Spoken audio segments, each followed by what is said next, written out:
they put us into an offense that they thought he would thrive in. And then once it didn't work anymore, Jalen was perfectly fine with going under center. Like Jalen's always said, I'm willing to do whatever it takes to win. Dallas Goedert, John, is quietly piecing together a pretty amazing Eagles career. Forget this season for a second.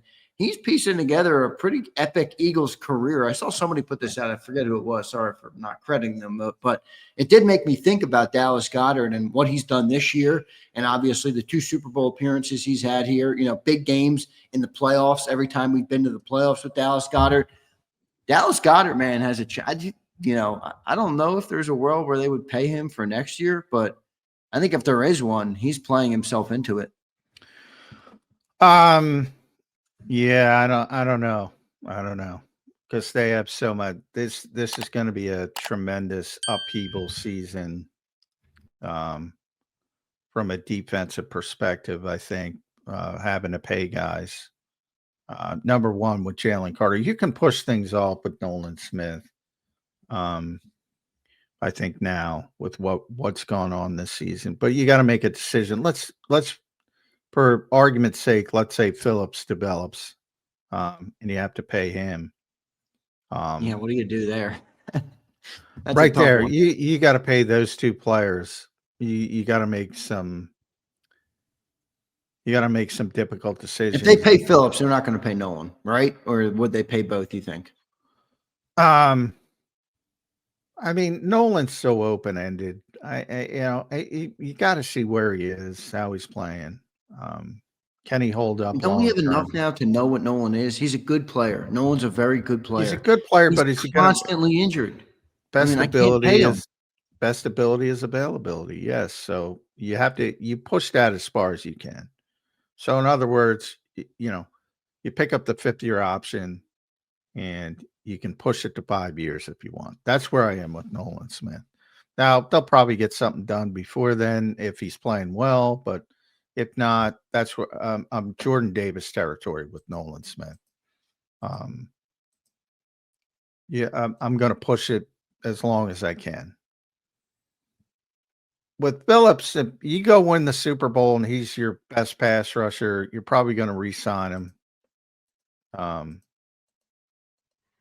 And that means some of that change has to start coming to the offense. You can't pay everybody. And it starts with Dallas Goedert. It's shocking you see her this year. They did everything to get rid of him. And I think Jalen Hurts likes Goedert.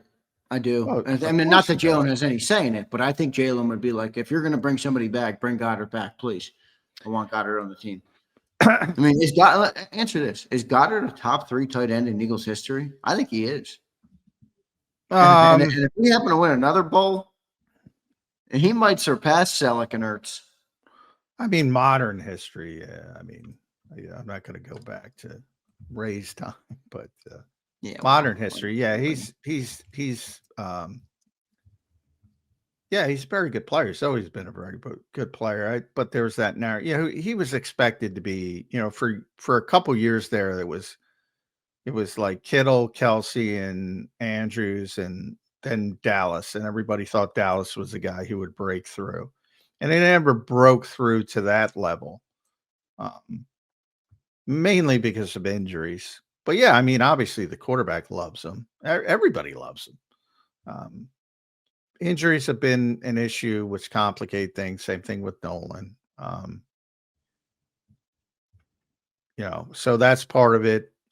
He's getting older now. So remember, I mean, the Eagles, he's already 30. He'll be 31 in January. So I think this is it. Well, they gave up Zach. You could argue they gave up Zach Ertz a little too early because they struggled with the tight end too for a while, and maybe they. Well, I mean, in a realistic world, I think they kept him longer than people expected. Zach Ertz. I mean, that's fair. They had him for what? How many years after Goedert was drafted? Like 3. Yeah, and the whole point was when Zach wanted out, and because they had shipped it, they made the very difficult decision to say, all right, Dallas is better at this point. We gotta play him more. and Zach was still good and wanted to play. And so you can't keep that kind of 1-2 together long term. One guy's going to be talking about Green Bay this week with Kraft, and people say Musgrave is a good tight end, and he is, but he's not Tucker Kraft. There's no balance there. Now that he'll get to play, his numbers will go up. There was no balance. It was Tucker Kraft. It's George Kittle. Look at the Raiders. The one thing the Raiders have is Brock Powers and Michael Mayer. Everybody say, well, you got to trade Michael Mayer. Well, you don't have to trade him on his rookie deal, but by his second deal, yeah, you got Brock Powers. He's not going to stay.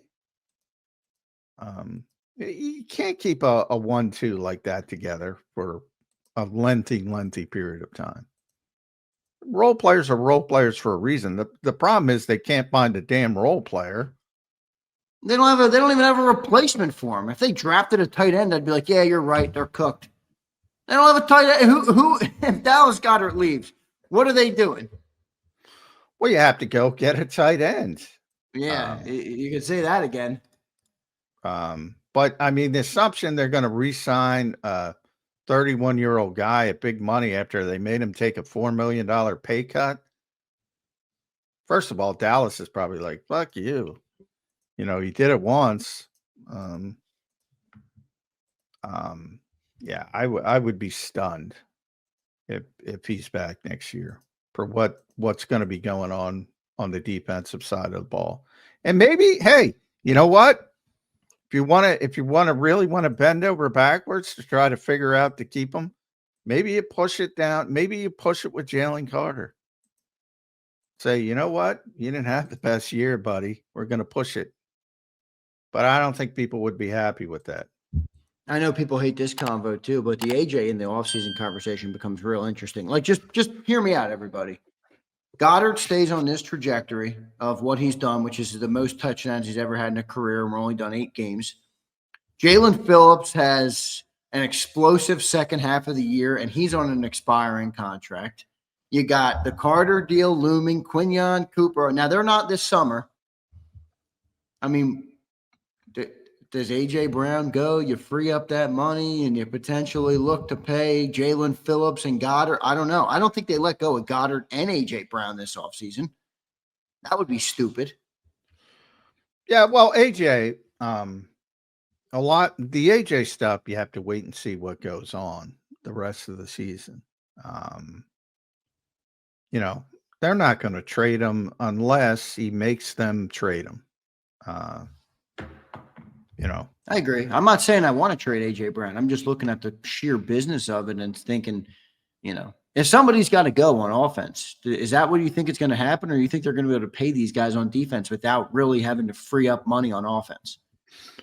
Feels unrealistic. Howie seems to make everything work. They have to free up because he wanted Josh Sweat back. He wanted Milt Williams back. You have to make these difficult decisions, and Dallas is going to be one of those difficult decisions. Not that they don't want him back, not that they didn't want him back this year, but and they brought him back eventually with that pay cut. But I mean, you can't keep everybody. They have too many good players. Can't do it. And Dallas is one that's going to go. They've already signaled it. And at his age, again, better to give up on a year player than a player a year early than a year late. That's the mentality. So is it a little bit early? Probably. But do you want Dallas Goedert at a big number when he's 33 or 34? Probably not. I'll tell you what I don't want. I don't want Grant Calcaterra as our tight end one. Grant Calcaterra is not going to be your tight end one. Well, where are they getting one? Do you think they're going to sign one? You think they're going to trade for one? You think they're going to draft one? Well, they'll obviously draft one at some point, and he'll be better than Grant Calcaterra. It might not be great, especially early in his career, but he'll be better. All right. And you could sign you could sign somebody who maybe a Musgrave who's been a backup. Maybe all you got to do is think about what this team would look like if they didn't bring back Goddard this year, because there was a lot of talk about them not bringing him back. This team would not look the same if they didn't have him this year. I feel like it will Well, look the same next year. they'd be much less at tight ends. They'll be, it was Kylan Granson and Harrison Bryant. Where's our Harrison Bryant guy? He's in here. Yeah. He's in here. That's where they were going. So yeah, it won't be as good. I'm not trying to say it'll be as good, but I'm saying the reality is a very small path to getting him back, and it would start with nobody else wanting him. And I don't see that being the case the year he's somebody's playing. going to want him. Yeah, I'm with you on that. Brandon says, J-Mac, what about Kyle Pitts? Yeah, so now you're going to go, Brandon, now you're going to go and spend a bag on Kyle Pitts? Yeah, they're not going to spend. How's that fit into the salary cap discussion, Brandon? Come on. You're not going to bring in somebody who costs more money. And I don't know where Kyle Pitts has been a disappointment overall from where he was drafted, obviously. And I don't know if he gets to free agency, what kind of deal he would get, but he's still young enough to think that some knucklehead will give him a ton of money. So yeah, I don't know. He's a weird player because obviously he's got the pedigree. He's the fourth overall pick. Think about that. Again, we talk about first round picks, and everybody thinks, well, Kyle Pitts. All right, what has he done? What is he worth $15 million a year? If he is, no, the Eagles aren't going to sign him. But I don't know if he is. I'm bringing back Goddard. Done. Ended discussion. Well, yeah, but Zander, you're not looking at the age, man. Like Kyle Pitts is 25. I got you. Dallas Goedert's going to be 31 when they hit the playoffs. Yeah, but it's the same reason that I was willing to do the big picks for a 30-year-old Myles Garrett. And again, I'm not comparing the two as players. I'm just saying your Super Bowl windows, John, historically in the NFL, they don't last that long. 10 years is too long. They've never lasted that long in history. So if you say our Super Bowl window has been open since 22, how much longer is it going to be open? You're going to go with a rookie tight end there or a trade like we had this year? Yeah, because the trades are really working out this year to fix all these spots. Go get Michael Mayer. 9 of them. Everybody was talking about that. Go get Michael Mayer for $7 million. All right. Michael Mayer is a third of the player that Goddard is. Well, I'm not comparing them as a player, but I'm saying I'm trying to fit the pieces together. It's not about Dallas Goedert. It's not Dallas Goedert by himself. It's about everything else. How does the mosaic fit together? Because I got to pay. You look at his age, it's not like he's declining. Like he's having a better season this year. Well, I said the same thing about Slay, but I understood why they didn't sign him last year. Slay had a great season last year. Yeah, Slay's like how old? 35? 33, 34. 34. And he's taken a downturn in Pittsburgh. Again, better to give up on a player a year early than a year late. The Eagles were already. I just don't think Goddard's at that level yet. I'm sorry. I don't think he's at the Slay level yet. The Eagles were already down that road. The Eagles were already down that road last year. And that's another thing I think you're not factoring into the fact that Dallas probably isn't the happiest camper in the world for taking a $4 million haircut with this organization. Well, maybe that's a part of it. I think he likes playing in Philly, though. No, you're right. It doesn't mean he's happy. He gave up $4 million. I get that. I think the biggest question on Goddard, and by the way, that's one of the things I can't prove it obviously, but I think it's working to the Eagles' advantage and tells you what kind of difficult business aspect of this sport can be, because Dallas is probably saying, all right, you think I'm not worth it? I'm gonna ball out. He's playing, he's leading the NFL in touchdown reception. I don't know if he still is after the bye week, but he was. Yeah, I think that's part of it as well. He's like, this is a big middle finger to those guys for making them take a $4 million pay cut. I'm just saying, hey, hopefully we'll be doing this show and you can spike the football if they bring him back. Good dude, love him. I don't think he's going to be back. So enjoy him while you can. Well, All right. Hopefully everybody's fantasy trades for Michael Mayer or a rookie tight end work out in the Super Bowl window for the Philadelphia Go Eagles. get Luke Musgrave. You'll love him after this week. I don't know if Luke's going to have a good game, but we'll see. I'll tell you what would be catastrophic is if A.J. Brown is on the outs in the offseason and Dallas Goedert is on the outs, I don't give a shit who you trade for. That is not going to look as good. Well, A.J. changes everything. I mean, and A.J. stuff has more like how badly does he want out? And I don't think he wants out. But if things continue to go the way they went in the first half and the second half, and you have these uneven games and he's not being used and he doesn't feel like he's contributing, things can go in a negative direction. Otherwise, he's going to be back and they're not going to trade him. And it's not going to be an issue. So that is like a lot of things to be determined. And we'll see. But for the first time, I do think if he continues to go down the route he has been on, that they would contemplate it in the offseason. That's the only thing I've changed. Yeah. Well, I agree. I think most people agree with that, obviously. But that's, that has to be all the stuff that we saw in the first half has to continue in the second half. I think the biggest thing for me on Goddard is the health. He's missed obviously a lot of games in his last 5 years. So that would, to me, really since his whole career, he's missed a lot of games. So he's missed, I think, one this year. That's it, right? He's only missed one game, I think, this year. Yep. Yeah. I mean, that's a big part of it, but he's always been a good player. But 30 is a dirty word in the NFL. Just is. Yeah, I got you. Not necessarily fair, but it is. Yeah. Good stuff there, Johnny Mac. Appreciate everybody for being here today. John, offensively speaking, I'm happy we talked a little bit about Goddard. I wanted to talk about him. Saquon Barkley in the second half of the year, John. He needs to do what for this team to compete at the level they want to compete, which is obviously be in the Super Bowl conversation and potentially get back to the Super Bowl in Santa Clara this year? I don't know. I don't know if it's about Saquon more than the offensive line. I think it's about the offensive line in terms of his production. I agree. Yeah, well, and that's what I mean. Like, I don't think Saquon. I think Saquon is the same guy he was last year. Yeah, but clump it all together, right? Like the first half of the year, I'm not saying it's because of Saquon, but the stats were down.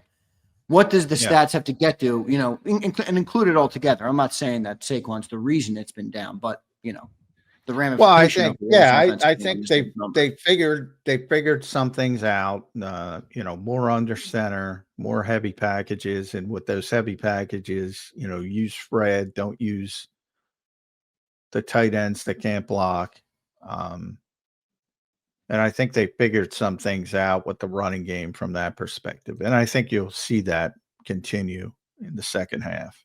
But I think Saquon's the same guy. It's just they haven't done a good job early in the season of handling the changes and the way people are playing them. And now they seem to have figured it out a little bit. And we'll see if that continues. Very good defense in Green Bay. Very good defense.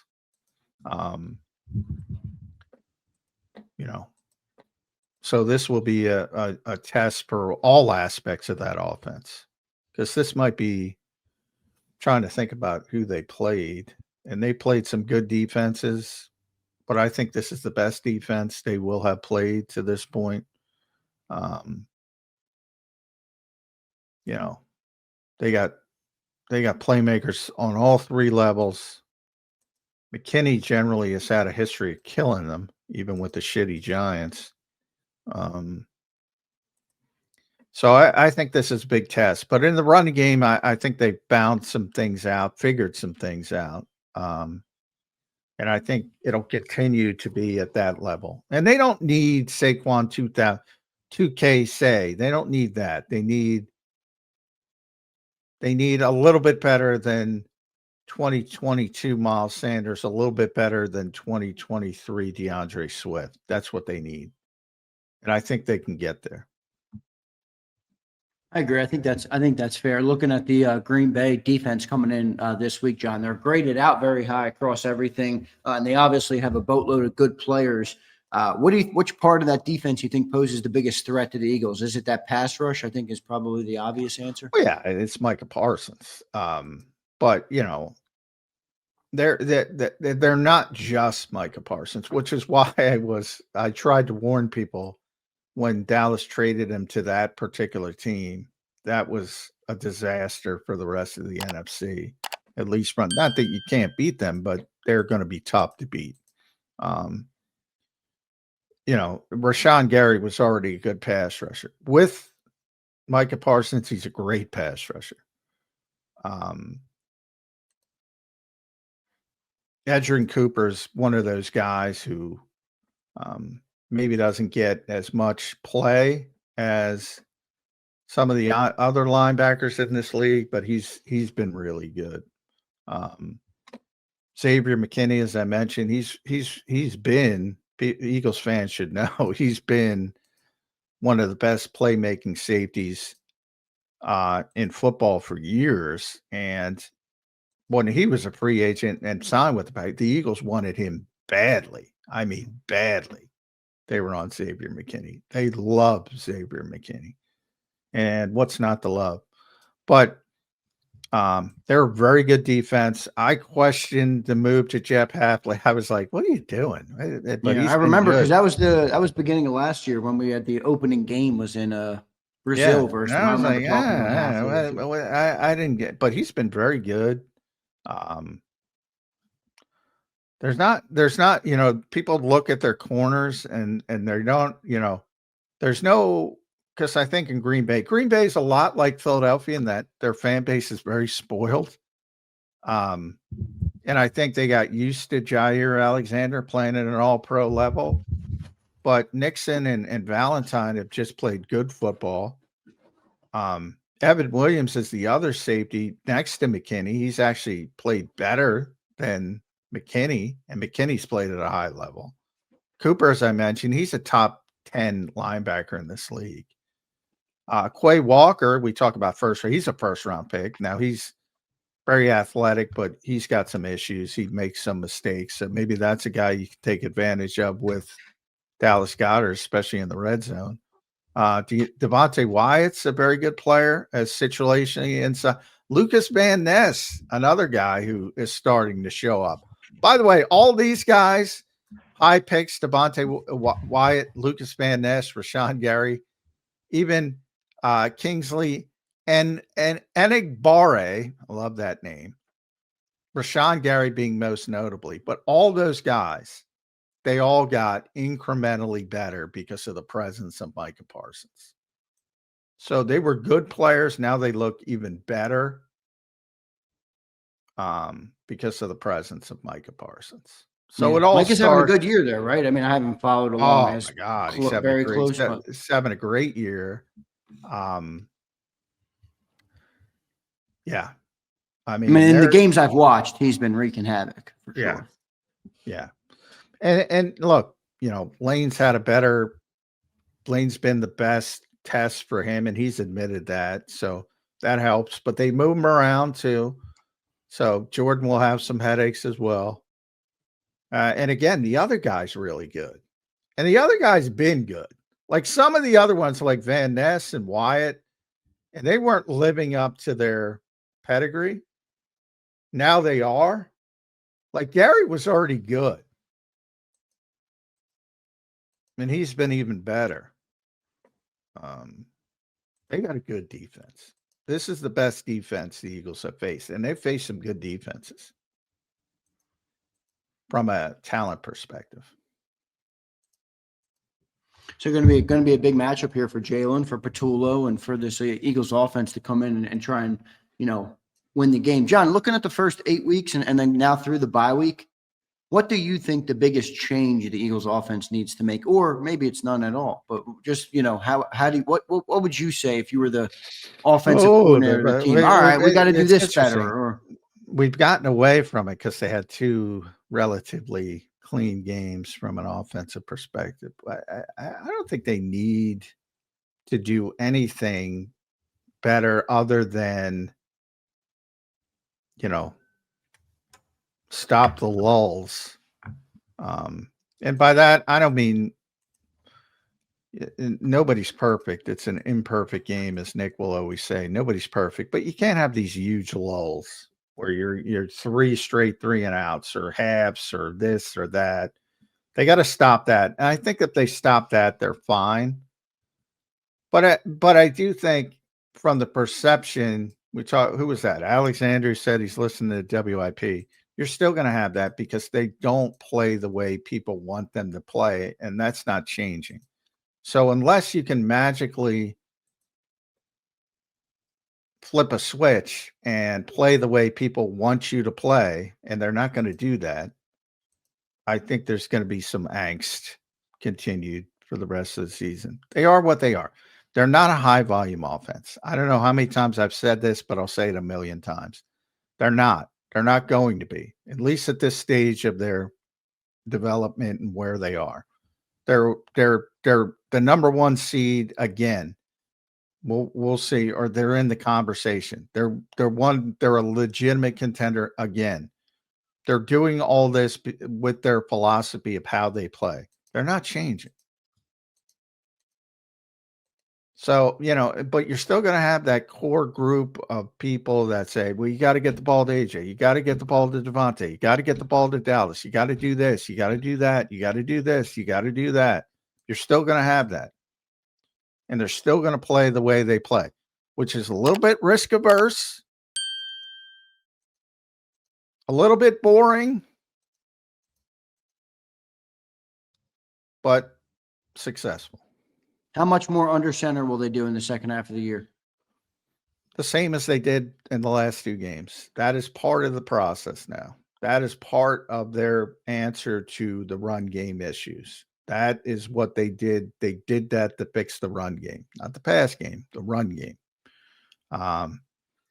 People were becoming too. They knew what was coming because when you play from the gun or you play from the pistol, you offset the running back so you can allow the opposite edge rusher to crash. That's what people were doing. You had all these tackles for loss. You eliminate that with under center, and it becomes more difficult to see for the opposing defense if it's run or pass. Plus, Saquon has more options. He can go to either side without that end crashing. So I think that little tweak has fixed the running game for the most part. We'll see. But they're always going to be a gun team from a passing perspective, for the most part. So they should have maybe made that switch earlier. I mean, I understand that it wasn't Jalen's favorite thing to do, or at least that's what was told, but now he's willing to do it. Oh, I mean, they're coming off. Probably could have pushed that needle earlier, John. Well, you're coming off a season, the best rushing season in franchise history, and one of the greatest rushing seasons of all time, the greatest from a raw number standpoint, if you include the playoffs, the greatest rushing season of all time. So, I mean, if that's what you're coming off of, you're not changing until somebody forces you to change. Now, you can argue they should have changed in week 4 instead of week. Yeah. And being an analytical team, they should have known that the challenges that come with coming off a running season like that. Well, I think they thought, yeah, bring it. We're going to be able to run the football anyway. And that, maybe that would have been the case with a healthy Landon Dickerson and a healthy Cam Jurgens. A lot of things factor into it. In fact, if players were in a vacuum and they were video game players and you had the same Cam Jurgens and Landon Dickerson, I'm sure they wouldn't, because I'm sure they would have run the ball effectively. And nobody would even know, because I think that had a bigger impact than anything else, the health of those 2 guys.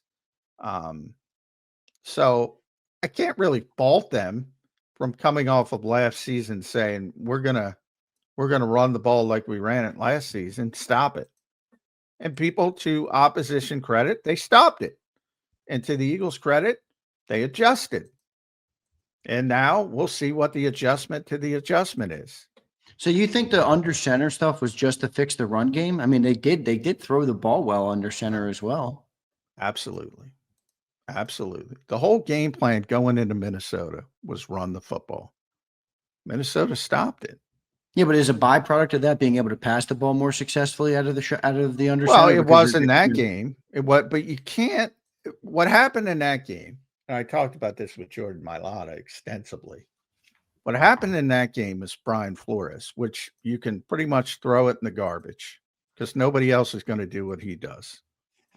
Literally, nobody else is going to do what he does. Yeah, Flores is willing to die on his hill for sure. They had that, and it's interesting because that specific guy, he had the worst game plan in recorded history against the Eagles, and then he had like the best game plan this season against Detroit. He's a whack job. He's all over. He's like an EKG. But anyway, what happened in that game is if you remember the first drive, the Eagles were really successful running the football. And Jordan, and this is Jordan told me, Jordan Mailata, he immediately shifted to 6-man fronts. And I looked at the game again, and sure enough, there they were. Jordan one line. Immediately shifted to 6-man fronts to stop the run game. And then to the Eagles' credit, Kevin Patullo gets a little credit. He's like, all right, you're going to put 6 men up. I'm going to throw the ball. I'm going to play action. I'm going to take shots. And it worked. Jalen had the perfect pass.